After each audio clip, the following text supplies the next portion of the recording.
بسم اللہ الرحمن الرحیم ایجوکیشنل چینل کے معزز سامعین، واقعہ کربلا تاریخ اسلام کا نہیں بلکہ تاریخ عالم کا افسوسناک واقعہ ہے۔ تو آج ہم بات کریں گے واقعہ کربلا کے بارے میں، تو جڑے رہیں ویڈیو کے آخر تک۔ اگر نیو ہے تو چینل کو سبسکرائب کر دیں۔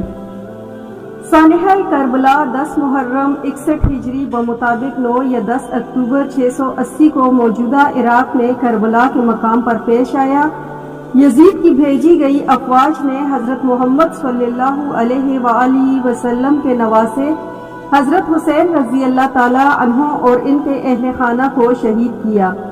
حضرت حسین رضی اللہ تعالی عنہ کے ساتھ 72 ساتھی تھے، جن میں سے 18 اہل بیت اراکین تھے۔ اس کے علاوہ خاندان نبوت صلی اللہ علیہ وآلہ وسلم کی خواتین اور بچے شامل تھے۔ واقعہ کربلا صرف تاریخ اسلام ہی نہیں بلکہ تاریخ عالم کا نادر اور عجیب و غریب واقعہ ہے۔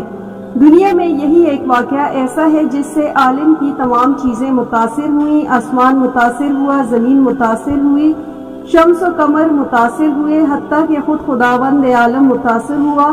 اس کے تاثر شفق کی سرخی ہے جو واقعہ کربلا کے بعد سے افق آسمانی پر ظاہر ہونے لگی۔ یہ وہ غمگین انگیز اور عالم افرین واقعہ ہے جس نے جاندار اور بے جان کو خون کے آنسو رلایا۔ اس واقعے کا پس منظر رسول اللہ صلی اللہ علیہ وآلہ وسلم اور اولاد رسول صلی اللہ علیہ وآلہ وسلم کی دشمنی ہے۔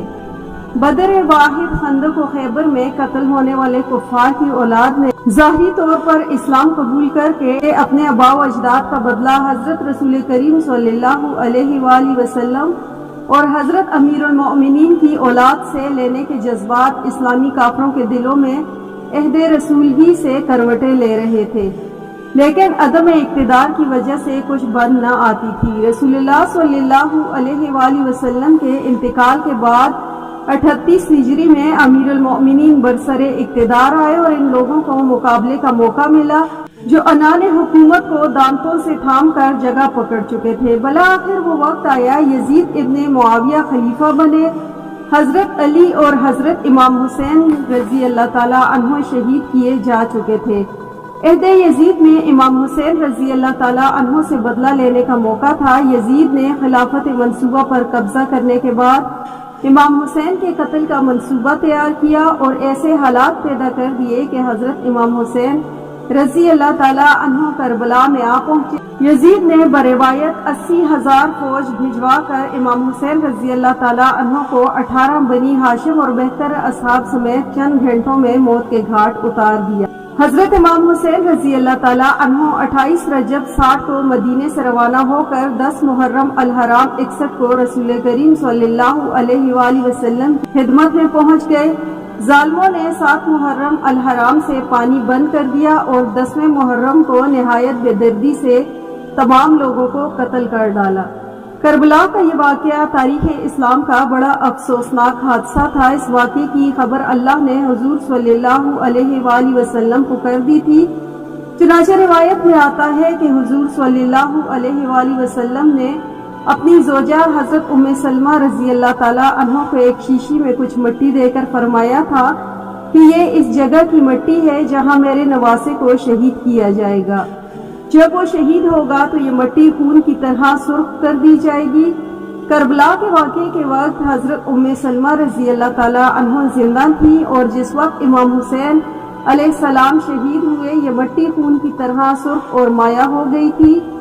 اسلامی تاریخ کو کسی اور واقعے نے اس قدر اور اس طرح متاثر نہیں کیا جیسے سانحہ کربلا نے کیا۔ حضرت صلی اللہ علیہ وآلہ وسلم اور خلفائے راشدین نے جو اسلامی حکومت قائم کی تھی اس کی بنیاد انسانی حاکمیت کے بجائے اللہ تعالیٰ کی حاکمیت کے اصولوں پر رکھی گئی تھی۔ اس نظام کی روح شرعیت پر تھی۔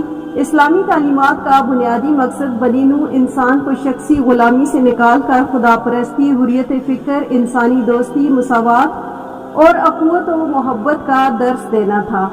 خلفائے راشدین کے دور تک اسلامی حکومت کی یہ حیثیت برقرار رہی۔ یزید کی حکومت چونکہ ان اصولوں سے ہٹ کر شخصی بادشاہت کے تصور پر قائم کی گئی تھی، لہذا جمہوری مسلمان اس تبدیلی کو اسلامی نظام شریعت پر ایک کاری ضرب سمجھتے تھے۔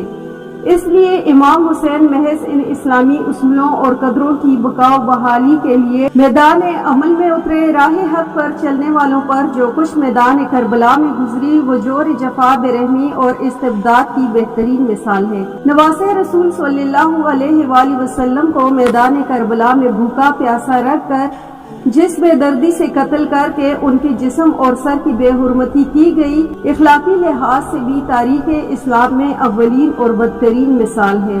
یہاں یہ نکتہ قابل غور ہے کہ جب شخصی اور ذاتی مصالح ملی اخلاقی اور مذہبی مصلحتوں پر حاوی ہو جاتے ہیں تو انسان درندگی کی بدترین مثال بھی پیش کرنے پر قادر۔ سانحہ کربلا تاریخ اسلام کا ایک شاندار اور زرعی باب ہے۔ یزید کی نامزدگی اسلام کی نظام شرعیت کی نفی تھی۔